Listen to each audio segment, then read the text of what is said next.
Alors oui, vous êtes sûrement un petit peu déçus par ce qu'Apple nous a présenté dans le sens que, bon, ils nous ont pas trop gâtés en tant que grand public et ils ont surtout gâté les professionnels. Bon, en réalité, on va pas se mentir, il y a eu quand même quelques produits pour le grand public, du moins deux, l'iPad Air 5 et l'iPhone SE, et on va commencer par cela et puis après on va parler du lourd.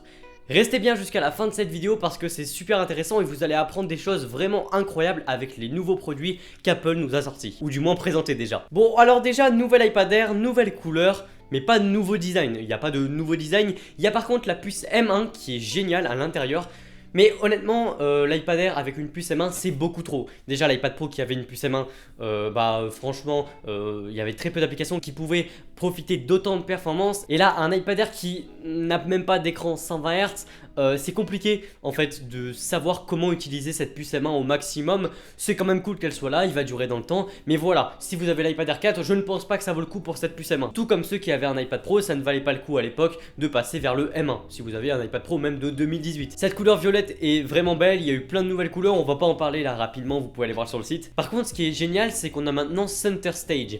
En fait c'est la fonction avec la caméra frontale qui est en ultra grand angle et donc qui va pouvoir suivre les mouvements de votre visage. Elle a été présentée je crois par l'iPad 9 et donc du coup elle s'est déclinée sur l'iPad Pro et l'iPad Air. Donc voilà, comme je vous ai dit il n'y a pas forcément beaucoup de nouveautés, il doit y en avoir d'autres forcément, mais là on débrief de la keynote, c'est très rapide, je vous sors la vidéo rapidement. Si vous voulez plus d'infos encore une fois, allez sur le site d'Apple après cette vidéo évidemment parce que comme je vous l'ai dit, on va parler du Mac Studio. Mais d'abord on va parler de l'iPhone SE qui est super intéressant. Franchement l'iPhone SE, lui, c'est celui qui a le plus apporté en termes de nouveautés par rapport à l'iPad Air. Déjà on a une nouvelle couleur, c'est un petit peu bizarre, une couleur minuit, on a aussi lumière stellaire et on a aussi Product Red.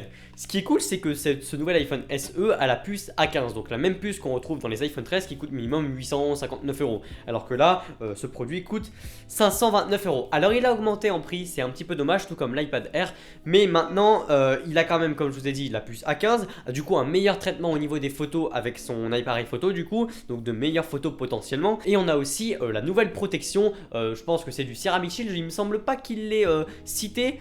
Si, parce qu'ils ont dit que c'était pareil que l'iPhone 13, c'est-à-dire que le dos et la face est pareil que l'iPhone 13. Donc qu'on a potentiellement du Ceramic Shield. C'est cool, ça veut dire qu'il est vraiment presque incassable. Moi mon iPhone j'ai déjà fait tomber plein de fois et d'ailleurs c'est lui qui me filme et du coup il a jamais été cassé ou quoi que ce soit. Pourtant je prends soin de mes affaires mais c'est juste que je le fais tomber par maladresse. On a du coup aussi du Touch ID et c'est vraiment cool. Par contre il a un petit peu augmenté en prix comme je vous l'ai dit, ça c'est moins cool. Voilà, et en plus de ça Apple a aussi présenté l'iPhone 13 Pro et l'iPhone 13 entre guillemets avec une nouvelle couleur. Voilà, ils en ont parlé rapidement et hop, de nouvelles couleurs vert. Dites-moi ce que vous en pensez en commentaire.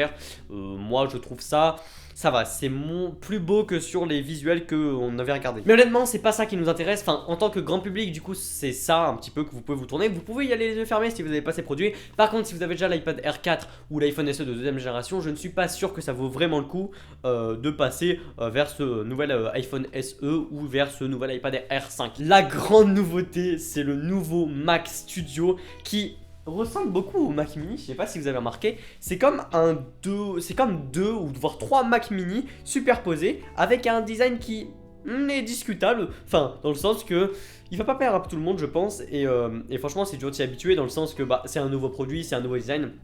On a donc deux ports type C, un nouveau port de carte SD. On a aussi donc à l'arrière 4 type C, un Ethernet, une alimentation ce qui est logique, deux USB et un HDMI plus une prise jack. Et plus évidemment le bouton Home. C'est bien chargé, il a des petits trous un petit peu comme le Mac Pro, ce qui fait que du coup il y a beaucoup de ventilation. Et on a vu d'ailleurs les deux gros ventilateurs qu'il a au-dessus de cette puce. Et on va en parler après de la puissance de ces produits. Justement on peut en parler tout de suite. Les puces, on aura donc la puce M1 Max avec un CPU de 10 cœurs, un GPU jusqu'à 32 cœurs. On a jusqu'à 64 Go de mémoire unifiée. Et pour la puce M1 Ultra c'est vraiment bien plus impressionnant. C'est un CPU de 20 cœurs, un GPU qui va jusqu'à 64 cœurs. Vous pouvez aussi choisir jusqu'à 128 Go de RAM et on pourra avoir du coup 800 Go de mémoire bande passante, en fait, de bande passante au niveau de la mémoire. Apple nous a fait ce petit côté marketing en fait, mais qui est vrai, mais vraiment de présenter la puissance au cœur de cette keynote. Et d'ailleurs, comme son nom l'indiquait, c'est vraiment de la puissance dont on parle. Enfin bref, c'est juste incroyable la puissance qu'Apple nous a apporté. On a des performances CPU, GPU qui sont extraordinaire et c'est pour ça que cette keynote n'est pas pour le grand public. D'ailleurs ça se voit hein, au niveau des prix. Vraiment ça commence à 2299 € pour le Mac Studio avec une puce M1 Max, donc à 2299 € en vrai ça va. Mais du coup si vous prenez du M1 Ultra on passe tout de suite au-dessus de 4000 € en fait. Donc bon, c'est cher, c'est très cher pour le grand public, mais pas cher pour les professionnels qui vont vite le rentabiliser. En tout cas, s'ils sont un petit peu intelligents, ils l'achètent pour le rentabiliser grâce au contenu qu'ils vont produire grâce à ce Mac Studio. Et en fait, ils ont vraiment présenté ce Mac Studio comme mon Mac Mini et tout de suite montré en fait, entre guillemets, la solution au problème du fait qu'il n'y ait pas d'écran comme les MacBook Pro, les produits phares d'Apple, en présentant le nouvel écran, le Studio Display qui porte bien son nom par rapport à ce Mac Studio. Évidemment, cet écran, vous pouvez le connecter à votre Mac Mini, à votre MacBook Pro, à votre MacBook Air, à votre Mac Pro, n'importe quel produit, vous pouvez carrément le connecter. Mais ce Mac Studio commence à 1749 €, ce qui est bien moins cher que l'ancien en fait écran, le Super Retina Pro XDR.